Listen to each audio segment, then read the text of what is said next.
In today's show, we are looking at Sunday's action across the NBA, previewing a 9-game Monday. Michael Bolton. Thanks, Josh. It's Michael Bolton here, and it's time for another episode of the Locked On Fantasy Basketball Podcast. Let's get to it. Let's get to it, indeed. You are Locked On Fantasy Basketball, your daily fantasy basketball podcast, part of the Locked On Podcast Network.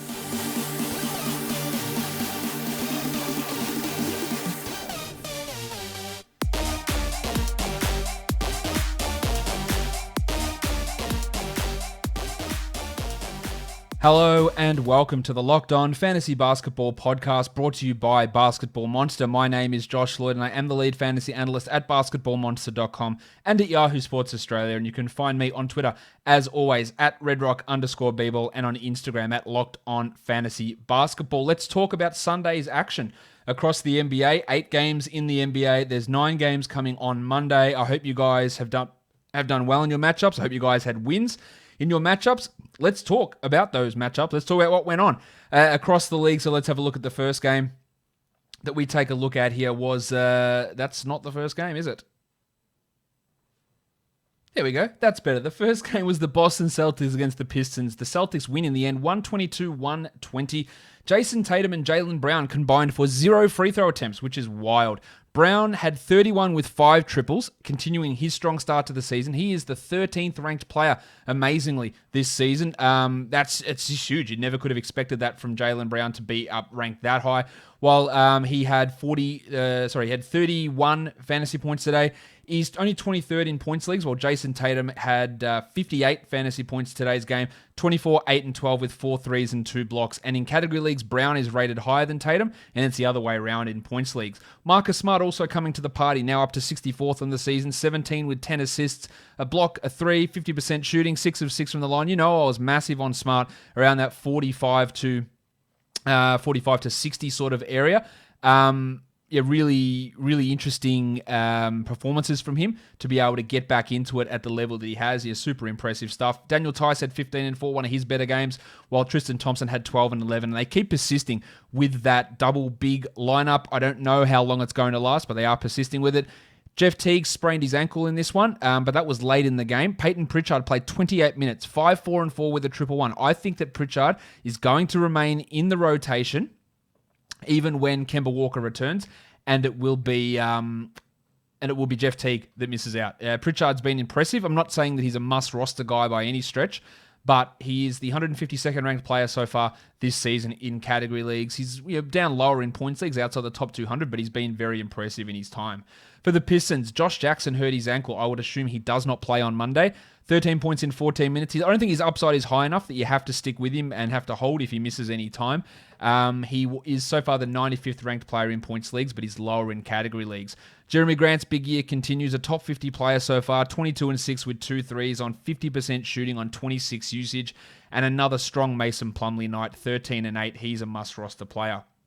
Luke came in when Jackson went down, 15 points in 15 minutes. Maybe he's an option for Monday's game if Josh happens to miss. While Sadiq Bey's fine on the games that Griffin misses, but not worth holding otherwise. Another poor night from Killian Hayes. I still believe he's a massive buy low for dynasty leagues, but for category leagues at the moment, you drop him, and then when the minutes come back up, you pick him up later on. 5 points with 4 assists in just the 24 minutes, while Isaiah Stewart played more than Jolly Okafor. Something I did talk about and expected to happen. I just wasn't sure it was going to happen as immediately as it has. Next up is the Lakers. They took on the Memphis Grizzlies. They win it pretty easily in the end, 108-94. Tone Davis had 3 steals and 3 blocks to go with 17 and 9. He's coming back up the rankings, 33rd at the moment. He's down at 25th in points leagues after his 44-point performance today. The table, Montrezl Harrell, also one of his better games, 16-9. But the thing I'm more curious is the minutes. Only 21 of them for Harrell. That is absolutely a concern to me. He's outside the top 115 this season. He's 109th in points leagues. In 10-team leagues, I don't think he's a hold. And I think he's a 12-team maybe hold, but maybe not. KCP was out, so Kyle Kuzma started. 30 minutes, 11 points, 3 threes, and 2 blocks. He's still rostered in far too many leagues, but in saying that, He is the 135th ranked player this year in category leagues. He's worse in points leagues, but I just don't think that he's a guy that we need to hold. While with KCP out, we got more minutes for Wes Matthews, 14 points and 4 threes and 2 steals. Marcus Gasol played 24 minutes, more than Montrezl Harrell, it's worth noting, while we also got 24 minutes of Taylor Horton-Tucker, still only a very deep league guy. While the Dennis Schroeder, remember how good he was to begin the year? He's the 113th ranked player now. He had 11 points in 32 minutes. This is more around where I expected him to be this season. After his hot start, he has cooled off pretty considerably. For the Grizzlies, D'Anthony Melton was healthy and ready to play. He just didn't. John Conchar got those minutes, and Conchar was great. Conchar just does these things. And amazingly, John Conchar is the 129th ranked player this year. 4 points, 5 rebounds, 4 assists, 2 steals, and a block. Conchar should be getting minutes somewhere, but there are a lot of guys that I like here. Should be getting them ahead of Grayson Allen, I know that much. Conchar, interesting performance. He's just a deeper league guy for the time being. Tyus Jones had 14 points in 32 minutes. I'm so interested to see how they integrate Melton into this, because Jones played 32, Conchar 17. Desmond Bane played 21 and looked great. Jones is a 12-team ad. Bane looked pretty good, 13 with 3 threes. And I will maintain this, that Bane is a better option to start at shooting guard than Dillon Brooks. I don't think they'll ever do it, but he is better. Brooks, this is the Dillon Brooks. I tweeted the other day how people are liking the Dillon Brooks experience, and people thought that I was saying it as a positive because he put up good scoring numbers. Watching him is so unbelievably frustrating because he just doesn't understand what a good shot is. 20% shooting for 9 points. Now, to be fair to him, he's been good this year. He had 5 assists, and that's pretty strong, but I just don't think that he is a long-term answer. He is a must-roster 12-team league guy. While I'm not sure I can say the same about Brandon Clark, I probably still would hold him in 12s. 8 and 7 in 29 minutes. The legendary college defensive numbers aren't there. The field goal percentage from last year isn't there. Only 4 of 10 here. Didn't get to the line. He is the 279th ranked player so far this year. And if you're in a points league, I wouldn't even bother with Brandon Clark. I don't think there's much point in holding him in those scenarios. Grayson Allen went from starting to playing 15 minutes coming off the bench with Clark starting over him. I think he should be out of the rotation. I don't know if he will be, but I think that's what they should be looking to do. What you should be looking to do is putting your sporting knowledge to the test. College football bowls, Orange Bowl, Rose Bowl, Sugar Bowl, whatever bowl is happening at the moment. College football, NFL playoffs. But you're listening to a fantasy basketball podcast, so you know about the NBA. Put your NBA knowledge to the test, and there's only one place that has you covered and one place that we trust, and that is betonline.ag. Sign up today for a free account at betonline.ag and use that promo code LOCKEDON for your 50% welcome bonus. Don't sit on the sidelines anymore. Get in on the action, and don't forget to use that promo code LOCKEDON to receive a 50% welcome bonus with your first deposit. BetOnline is your online sportsbook experts.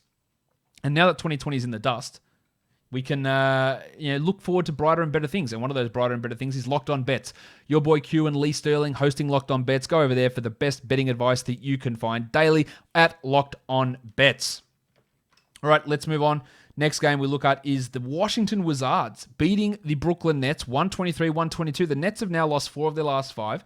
Tom Bryant, 21 and 14 in 28 minutes for the tank.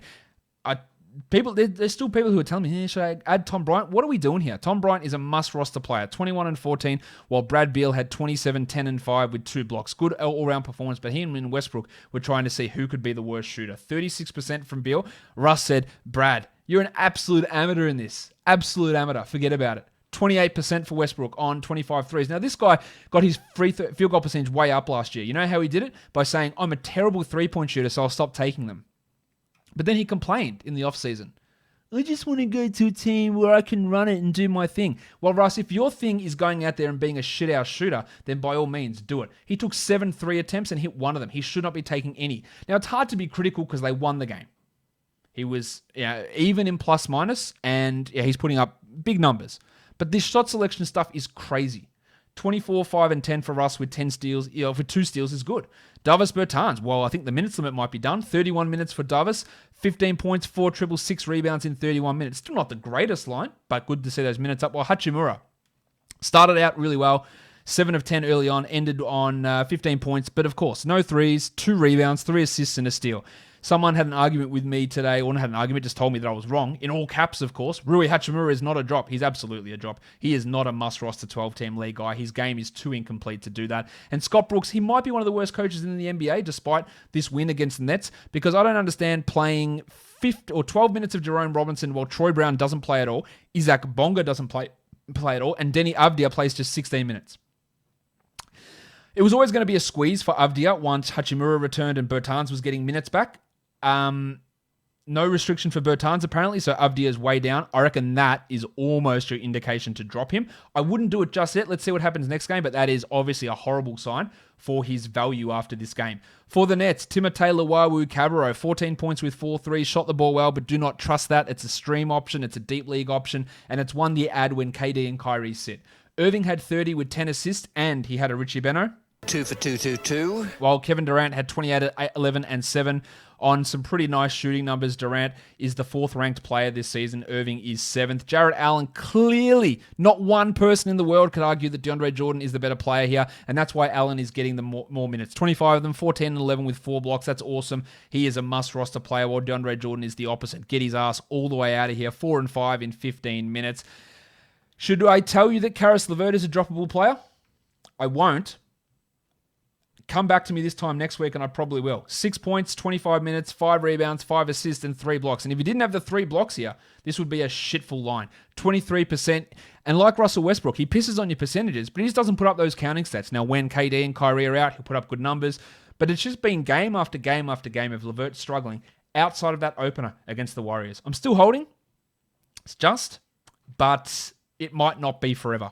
This is sort of where I had him projected coming into the season. I was very much down on LeVert and hated his ADP at around 80 or 90 where it was. The next game we look at, the Denver Nuggets, they smashed the Wolves 124-109. Big Chungus, Nikola Jokic.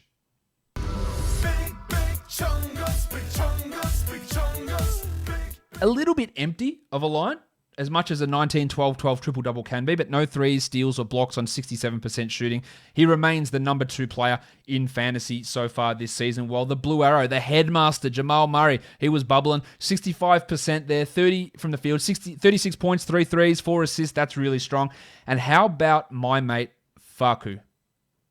Yes, Facu, 15 points, 5 triples, 3 steals, 1 block. You know that he was like a flyer type. Take him at the end of the draft, see what happens. Maybe he can take over from Gary Harris. It didn't happen to begin the season, but you know what did happen today? He took over from Gary Harris. 25 minutes for Gaz, who had 2 points on 1 of 8 shooting and was terrible. Campazzo was great. Am I rushing to add him? Of course not. But in 16-team leagues, I'll add him, and then we'll see where we go from there. JaMychal Green played 27 minutes, 14 and 5 with 3 threes. I'm absolutely watching what that means for the future because Paul Millsap played only 25, and that meant that Isaiah Hartenstein was out of the rotation. We saw Millsap, Green, and Jokic play all those front court minutes, and also Malone's secret son, PJ Dozier, who had 7 points in 20 minutes.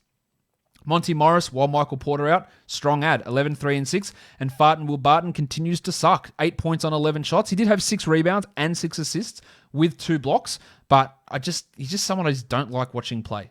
Speaking of not liking watching them play, D'Angelo Russell had 18, 4, and 7 in 30 minutes. 4 threes, 2 steals, and a block. Now, it's a pretty good line, let's be fair. But he looked pretty shit early on, and I'm still not convinced that he's a good player. And he was a minus 21, which is a team worst. It's horrible. The Wolves changed the starting lineup. Rubio went to the bench. Naz Reid went to the bench, so Ed Davis could be a traffic cone for Nikola Jokic. Davis had 5 and 8, while Reid had 13 and 4. Reid is the ad, but he's not a high upside ad. He always seems to get limited by fouls or some other bullshit.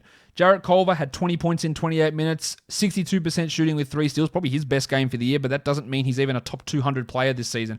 That's how poor he's been.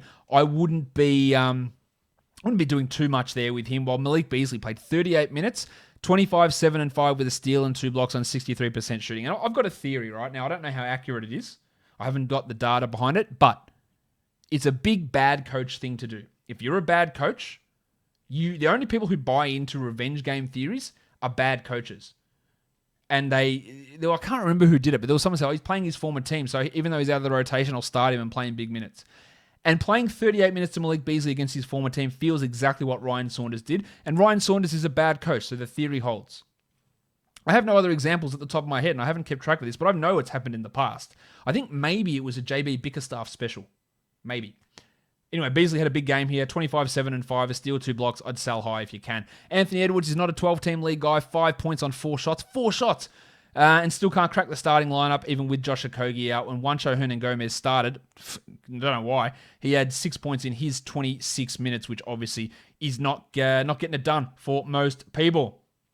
Built Bar gets it done, though. If you're looking for the best tasting protein bar ever, Built Bar is the one that you need to try. 6 brand spanking new flavors: caramel brownie, cookies and cream, cherry barcia, lemon almond cheesecake, carrot cake, and apple almond crisp. I wolf these blokes down. They taste fantastic, just like a candy bar, or as we would say in Australia, just like a chocolate bar. Covered in 100% chocolate, soft and easy to chew. They are low calorie, low sugar, high protein, and high fiber. These new bars, the cookies and cream, the big fella, 17 grams of protein with 130 calories and just 4 grams of sugar. Go to builtbar.com, use the promo code LOCKEDON, and you'll get 20% off your next order. That promo code is locked on for 20% off at builtbar.com. All right, let's build on to having a look at this next game. That was a horrible out transition. The Utah Jazz, they smashed the Spurs, absolutely spanked them, 130 to 109. Bojan Bogdanovic, 27 minutes, 28.6 threes, 77% shooting. Now, we said he wouldn't be that bad of a shooter. I'll say it now, he's not this good of a shooter, but it's great to see that the wrist obviously wasn't impacting him here, and that was my biggest concern with Bogdanovic. Is he a must-add player? He's probably a soft-add player because he's not going to shoot this well. He's probably not going to shoot that poorly, but he doesn't offer much more apart from scoring. Donovan Mitchell only went to the line once, which is always a pain in the ass, but 9 assists with 22 points, and Jordan Clarkson chipped in 18 off the bench, and Gobert had 6 blocks to go with 16 rebounds. And big Royce O'Neal, 29 minutes for Royce, 11, 11, and 5. He's an interesting deeper league ad for the coming up week. Mike Conley, not his best night, but still, he's been unbelievable. 39th ranked player this season, averaging 15 with 4 assists. Conley has been super impressive after what was a real disappointment last year. Conley is the 51st ranked player in points leagues. On to the San Antonio Spurs. Keldon Johnson continues to amaze. He's the 50th ranked player this year, 22-7 with 2 steals, must roster player in every league, while DeRozan had 19 and Rudy Gay had 10 in 23 minutes. Some disturbing news about Derek White. He was out with his toe injury, and they don't know for sure, but he may not join them on the upcoming road trip, which is another 5 games. Now, some of that might just be travel and COVID protocols, but it's not a great sign. Now, I'm not dropping Derek White. He might join the road trip at some point, so we don't know that for sure. Just a terrible night from DeJounte Murray. 8% shooting, 4 points, but 5 assists and 3 steals. His assist rate gets a reprieve with White out, and you don't do anything after this game. You do something with Lonnie Walker, though, because he's not good. 11 points on 11 shots, and I don't know how many times in Lonnie Walker's career I've said points and field goal attempts as being equal. It happens so often, and he offers nothing else. 11 points in 22 minutes, not a 12-team league guy, and with no LaMarcus Aldridge, which I'm absolutely getting worried about. Jakob Poeltl had 11 and 7 in 24 minutes. I'm not dropping Aldridge, but now he's got this sore knee, and he's missed 3 in a row, and he had limited minutes, and he was shithouse beforehand. I'd love to know what's actually going on here with LaMarcus Aldridge, because it's not great. Devin Vassell had 3 steals and 3 assists. That's fantastic, but he just doesn't play most nights, so it's hard to get excited. When White comes back, he's just not going to have a role that's large enough for us really to care about, which is really unfortunate. All right, let's move on to the next game. We're looking here at the Phoenix Suns. They went down in the end to the Clippers 112-107. The Beatle, Paul George, 39 points in 38 minutes, 7 triples, 4 assists, 2 steals, and a block. You know that I was pretty big on him at the top of the second round, and it's paying off big time. He is the 6th ranked player this time.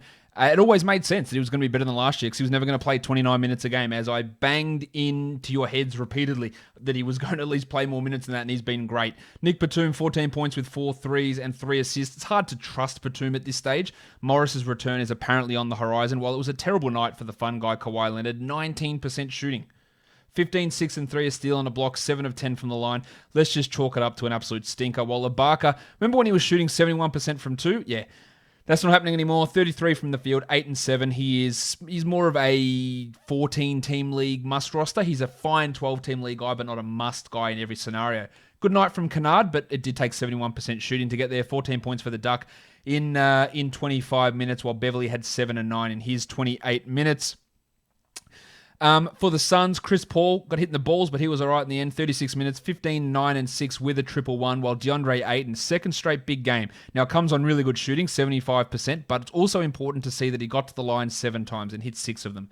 24 and 8 for him. One Devin Booker, who's also been struggling, had 25, 5, and 8, and I talked about him on the pregame show today, saying that he was, I think it was I can't remember. Maybe it was one of the articles I wrote on Yahoo. Anyway, I said that things were going to look a bit better, and they did. Dario Saric was great off the bench, while McCall Bridges' minutes continue to be huge, just couldn't hit the shots. 1 of 7 for 7 points, but 8 boards and 2 blocks, and remains, obviously, a must-roster player.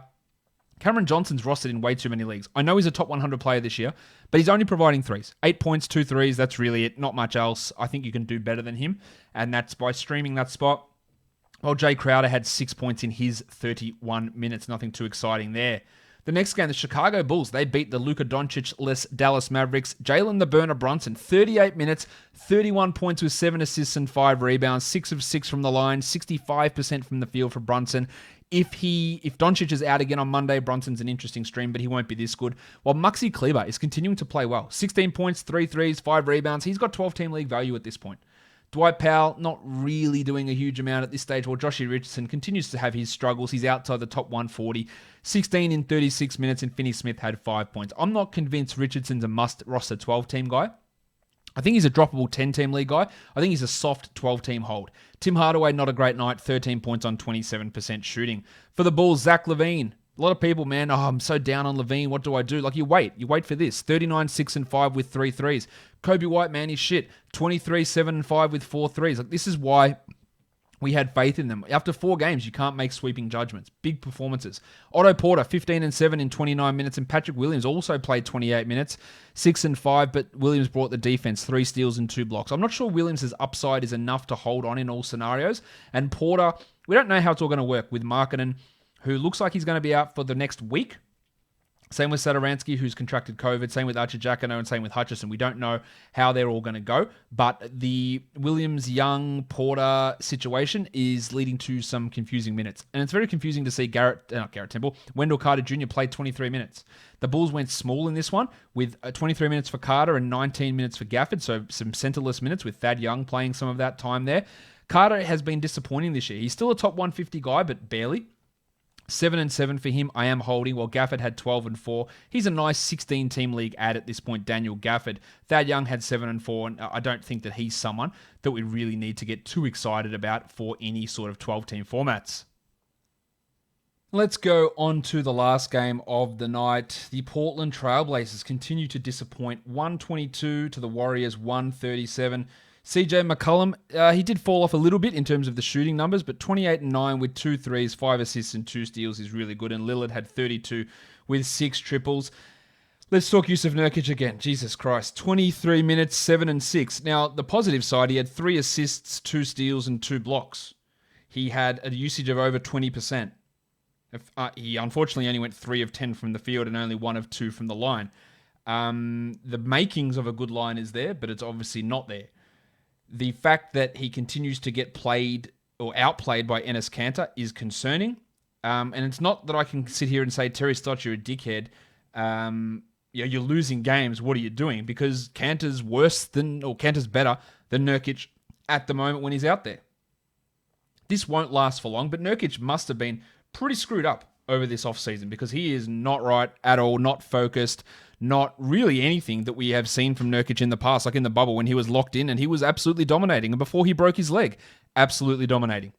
I'm holding, I'm buying low, but it's looking like a monumental screw-up to take him in that early part of the third round. You know that I took him in plenty of drafts there because I was convinced that this guy was here. He was a 30-minute-a-night player and he was going to dominate, and it hasn't happened. Enes Kanter, 24 and 12. That is a monster from Enes Kanter. Now, he's not going to go 8 of 10 from the line. He's not going to get to the line 10 times. He's not going to be a 67% shooter either. And in true Enes Kanter style, no threes, no assists, or 1 assist, 1 steal, 0 blocks, nothing else. He's not a must-roster 12-team league guy. I wouldn't be bothering with him in most situations. And I reckon Robert Covington, we have to have a discussion about him. Now, I'm much more happy to drop him than Jusuf Nurkic. 6 points in 27 minutes, 2 threes and 2 steals. At this point, he's a threes and steals streamer. He is not fitting in well. The shot's not there. The defensive numbers aren't where they used to be. I thought it was always going to be a little bit harder for him to put up defensive numbers playing next to Nurkic and now playing next to Enes Kanter. And he's struggling. And I wouldn't be opposed in a 10-team. And in a points league, I think he's a drop. In a category league, I'm probably holding. Gary Trent Jr., 7 points in 32 minutes. When the shot doesn't fall, he offers you nothing. 2 rebounds, 1 assist, and 1 3. That is just the problem with him. Or Derek Jones Jr., wow. 17 minutes, 3 points. This whole team is shithouse at this point. They are struggling.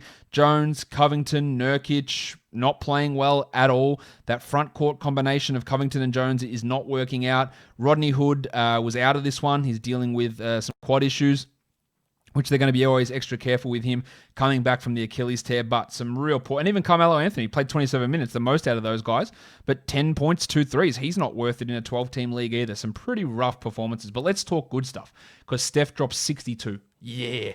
People were talking shit about Steph Curry on the internet, and he didn't like it. 62 points in 36 minutes, 8 triples, 5 rebounds, 4 assists.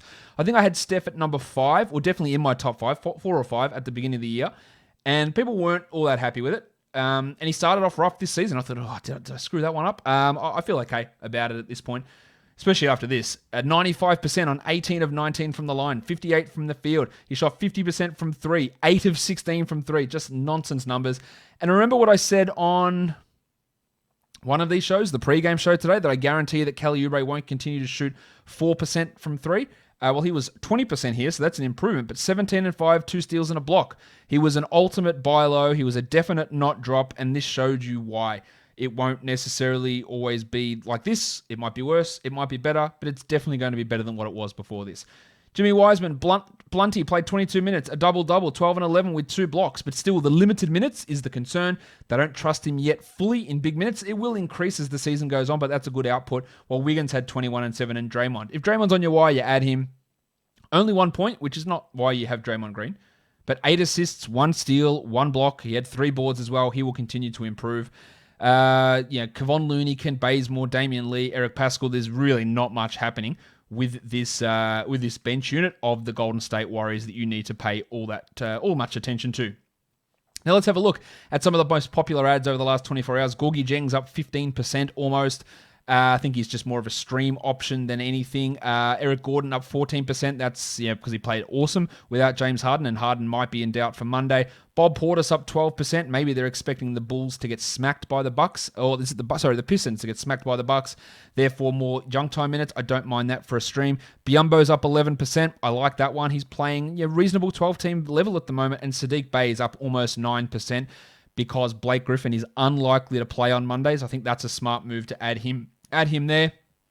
Drops. Hassan Whiteside's down 12.5%. Makes total sense. He's gone. Lonnie Walker's down 8%. Get rid of him in 12-team leagues. Lou Dort's down 7%. I think that's fine. I think Dort's just a back-end guy. He's not that guy who's going to be one of your best 10 players. He's maybe your 12th or 13th best. And if you want to move on and add someone else, by all means do it.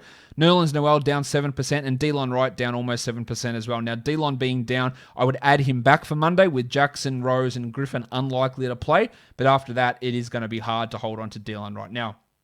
I don't know if I'm going to continue to do this, but people have asked for it. And I'm not going to do it exactly how I used to do it before. But the best fantasy performer of the day was Steph Curry. 62 points, 4 assists, 8 triples, 5 rebounds, 58% from the field and 95% from the line. He is, in fact, in a retro callback, your monstrous line of the night. And if you want to have a look who I'm not going to do the young guy, I'm going to do the rookie watch now. Facu Kompatsu is your best rookie of the day. 15 points for Facu. As the Nuggets took care of business against the Minnesota Timberwolves. 15 points for Campazzo. 3 steals in there as well. He also had 5 triples, 2 assists, 1 rebound, and 1 block, and shot 63% from the field. So they are your best performers from the action on Sunday. Now let's transition to Monday and start talking about the action there and the games for FanDuel for Monday in the NBA. All right, let's take a look at that first game. It is the Hornets and the Sixers. The Sixers 9.5-point favorites here, total 219. I wouldn't be surprised if LaMelo Ball is starting over Devontae Graham. Keep an eye on that one. Big spread here, 9.5 points. Indicates maybe some blowout. The Hornets have lost their last 2 by 30 combined, 15 in each of those. Embiid could really destroy here, though. He should be at least a minimum 45-point guy at 9,900. Over on FanDuel. I like him a lot. While the thick hogsman, Tobias Harris, he's up to $8,000. I think I am a TH? T to the H! Yeah, TH for life. That's because he's averaging over 50 points in the last 3 contests. I think there's probably some cool-off happening there, so I'm not overly interested in him. Paul Washington Jr., 5,200 for Washington, has been struggling. His thumb has been an issue. He can't shoot at all. He's at least worth throwing into a tournament lineup, I think, at this point, while Bismack Biyombo is a cash guy, and Simmons at 87 feels overpriced. I also like Seth Curry at 55, while LaMelo Ball is up to 6,400. He's crushing those numbers. He's putting up big numbers, averaging 39 over the last 3. If we hear that he's starting, I think he's a GPP guy, but a $1,400 price rise is just a little bit too expensive to consider him an absolute must roster guy at this stage. The Cavs, the Magic, no spread at this point because Darius Garland is questionable, as is Evan Fournier for the Magic at this point. Isaac Okoro is also questionable. If he plays, he's at 3,600. There is value there. I like Fultz at 5,800 and Carter Williams at 37, especially if we get Fournier and Ennis both out. That would work pretty well, I think, for Carter Williams. Fournier's at 53, maybe. Cole Anthony at 38. I don't feel super confident about that, but I do like Drummond to have a bit of a bounce back. 9,500. He was terrible last time out, but he can respond. I think we'll look at the Padawan Colin Sexton, though, at 7,100 as an absolute cash lock. If Garland is out, he's going to have the ball in his hands. Well, it doesn't mean he's going to necessarily pass better, but he's going to have a lot of the ball in his hands, and he's a good option. Vooch is at 83, and that's a strong cash play too, while Aaron Gordon at 64. He's looking a bit better, but that's probably a bit high, as is Larry Nance at 72. Although Nance has been really, really strong, averaging 37 over the last 3, so I'm not completely ruling out Larry Nance. I'm also not completely ruling out JaVale McGee, who somehow is averaging 29 FanDuel points over the last 3 games. Do I expect that to continue? And do I want to spend 4,700 on him? Absolutely not, but it's at least worth me mentioning. The Knicks and the Hawks. That's the next game up. The Hawks are 6-point favorites. The total is a very Richie Beno induced 2 for 222. 222 there for this one. Danilo Gallinari is out. Kevin Huerter is questionable. Rajon Rondo is doubtful. Dennis Smith is doubtful. Alec Burks is questionable. Lord Alfred Payton's at 53. I love this. It's one of the best plays on the board, I think, as is the double royal Julius Randle at only 8,100.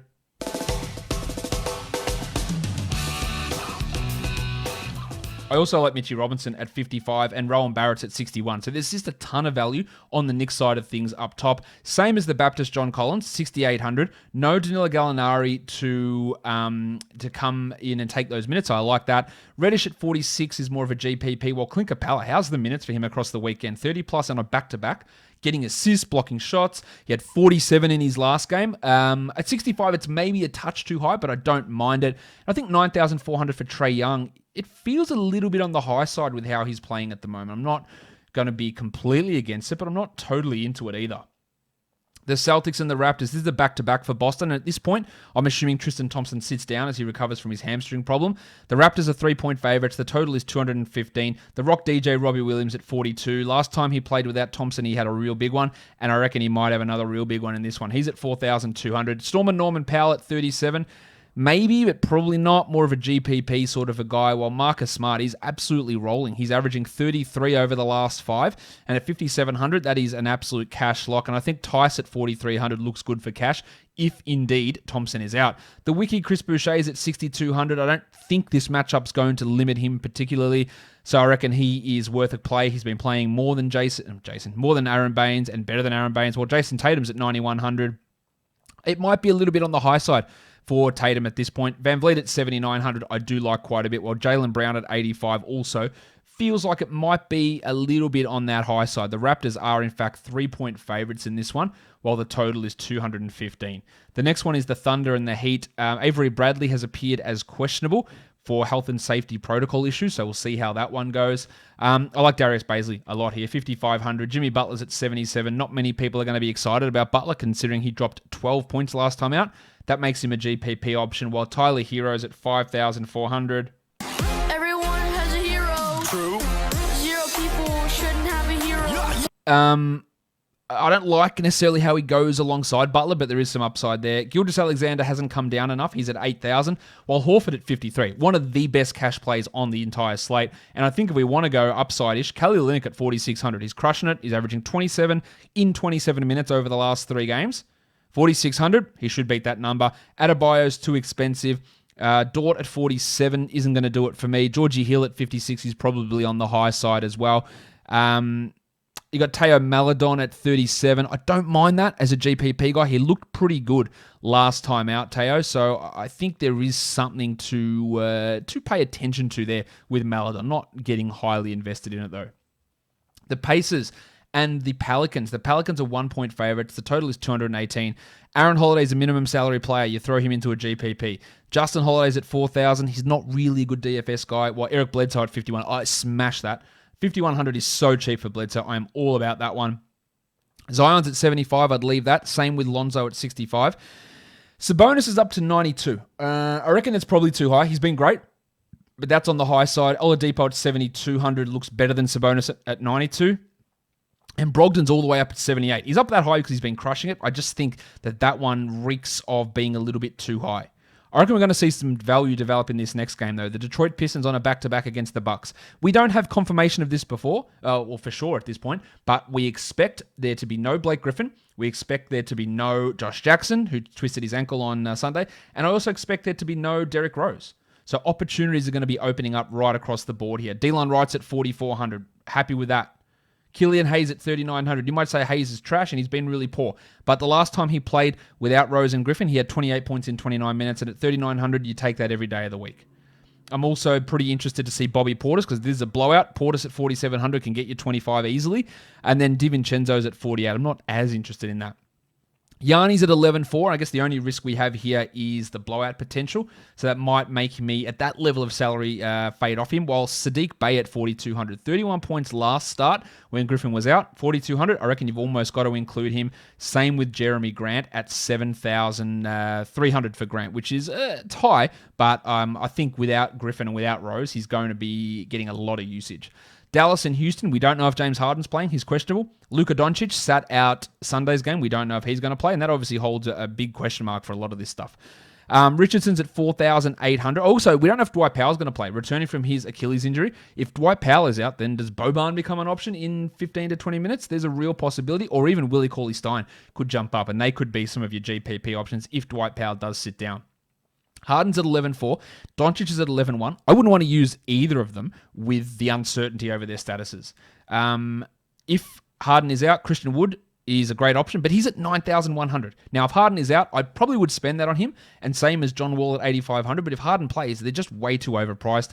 Eric Gordon would be a great value option as well, 5,300 for Eric if we do have Harden sitting this one out. Hardaway's at 5,800, and that looks pretty good in a Doncic absence, same as Jalen Brunson at 4,500, who had a pretty strong game on Sunday.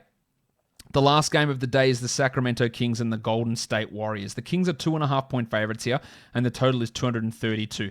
Kelly Oubre at 52, great GPP option, while I do like Bud Hield at 57. James Wiseman down to 4,600. He's only a tournament guy. I wouldn't trust him in a cash spot. 8,000 is too high for Fox. I think Wiggins at 63 looks all right, and Curry's at 95. I think I'd rather Curry at 95 than Doncic and Harden at that extra $2,000, while Rashawn Holmes at 6,300 looks to be a relatively solid bet, as does, amazingly, the pencil Harrison Barnes. Barnesy. He's been getting 30s relatively regularly and playing a lot of 4, and I think that's not a bad option to use Harrison Barnes there. That'll do it for today's show. Subscribe, Apple Podcasts, Google Podcasts, Stitcher, Spotify, and on YouTube. Give me a follow, social media, give it a tweet, give it a like, give it all that stuff, guys. We are done here. Thank you so much for listening, everyone. See ya.